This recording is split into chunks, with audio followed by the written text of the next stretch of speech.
abundance of large and small beetles, some most splendid, green and gold, rose colour, red and black, yellow and black, some quite black, formidably large, with wide branching horns.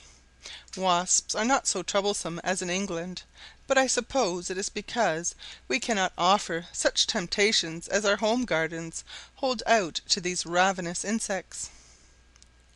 One of our choppers brought me the other day what he called a hornet's nest.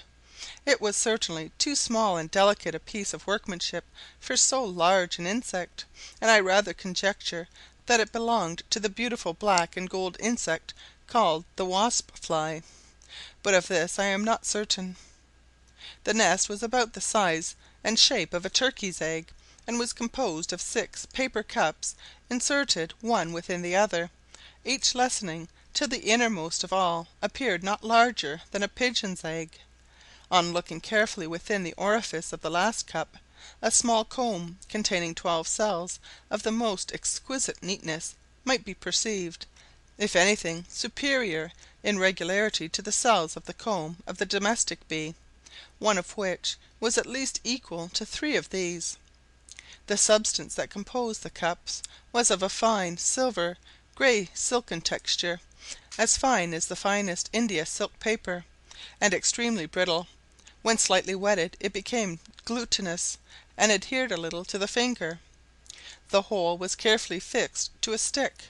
I have seen one since fastened to a rough rail.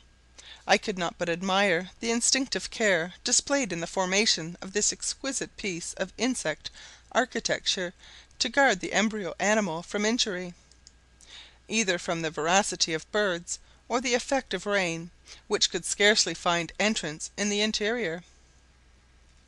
I had carefully, as I thought, preserved my treasure, by putting it in one of my drawers; but a wicked little thief of a mouse found it out, and tore it to pieces for the sake of the drops of honey contained in 1 or 2 of the cells. I was very much vexed, as I proposed sending it by some favourable opportunity to a dear friend living in Gloucester Place, who took great delight in natural curiosities, and once showed me a nest of similar form to this, that had been found in a bee hive. The material was much coarser, and, if I remember right, had but 2 cases instead of 6.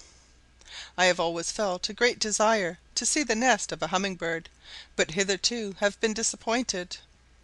This summer I had some beds of mignonette and other flowers, with some most splendid major convolvuluses, or morning gloves, as the Americans call them.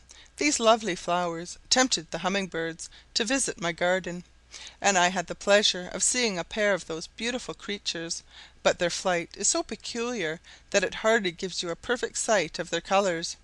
Their motion when on the wing resembles the whirl of a spinning wheel, and the sound they make is like the hum of a wheel at work. I shall plant flowers to entice them to build near us. I sometimes fear you will grow weary of my long dull letters.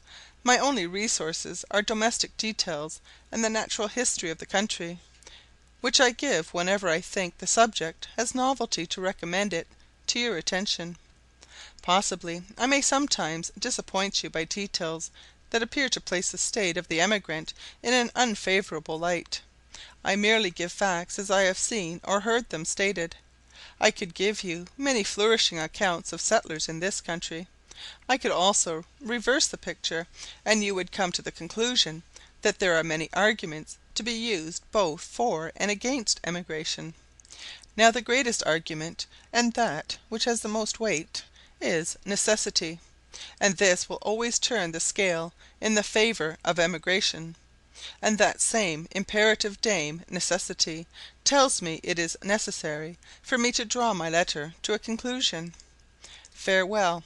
Ever faithfully and affectionately your attached sister. End of Letter 16.